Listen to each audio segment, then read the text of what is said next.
Spider-Man, Spider-Man, he can do what a spider can. And that's on the internet now. No taking it back.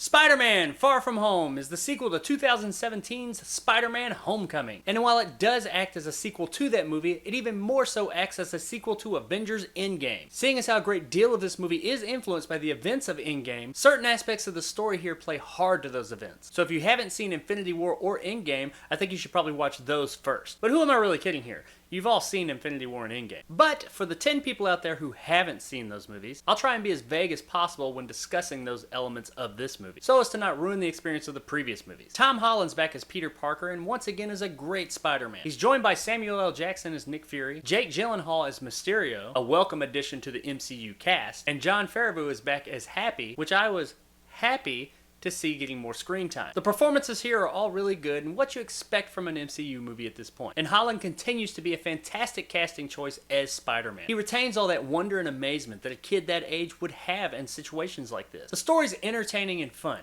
It's nothing groundbreaking or new, but it is fun and that is most important. It follows Peter being pretty burned out being a superhero after the events of the previous movies and everything that goes along with being Spider-Man. He goes on a school trip to Europe to try and get away from everything and just go on vacation and not be Spider-Man for a while. You know, classic superhero story. But of course that relaxing vacation isn't what happens, because if it was, we wouldn't have a movie. A new threat of elemental creatures arises, and he has to put on the suit and team up with Jake Gyllenhaal's Mysterio to save the day, this time in Europe. And that's the basic spoiler-free story of Spider-Man Far From Home. I really enjoyed this movie, especially the first 2/3 of it. It has all the great things that we now expect out of the MCU. It's fun, entertaining, and exciting, and funny when it needs to be. Sure, it's a little formulaic at times, but that doesn't change the fact that it is entertaining. Now about that final third. Everything leading up to the final third of the movie is a good time. And the final's fun and entertaining as well, but it just doesn't quite live up to everything that preceded it, so it does leave you kind of It's not bad, and it's a good time, but it just could have been better. The biggest problem with that third is the villain,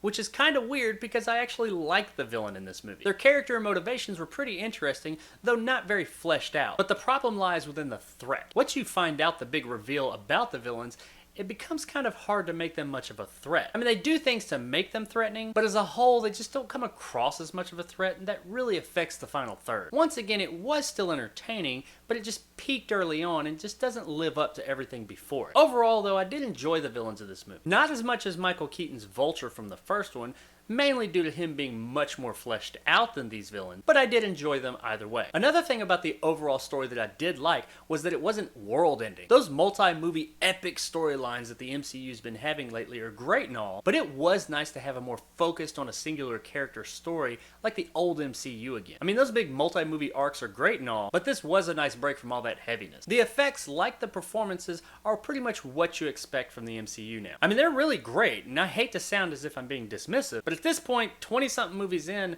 it's just what we expect. They all do look really good and believable though. And that's kind of where this movie as a whole falls for me. It's what you expect from the MCU. It's got good performances, great effects, an exciting story, and you will be entertained for the 2 hours that you're watching it. At this point, the MCU movies are coming across as a little manufactured to a degree, but hey, for the most part, they're still entertaining as hell. Spider-Man Far From Home is a worthy successor to Homecoming and a really fun film that I guarantee you'll have a good time with. And while you don't have to rush out and see it in theaters, and it's not quite worth a buy, it is absolutely worth a rent. It was this close to worth a buy, but worth a rent is by no means bad, and as it stands, you should have a great time with this one. So there it is, guys, my review of Spider-Man Far From Home. If you enjoyed and want more content like this, hit that subscribe button and help my little channel grow. If you liked what I had to say, give me a thumbs up. If not, let me know in the comments below why. And as always, I'll see you guys next time. But I'm just a friendly neighborhood Spider-Man.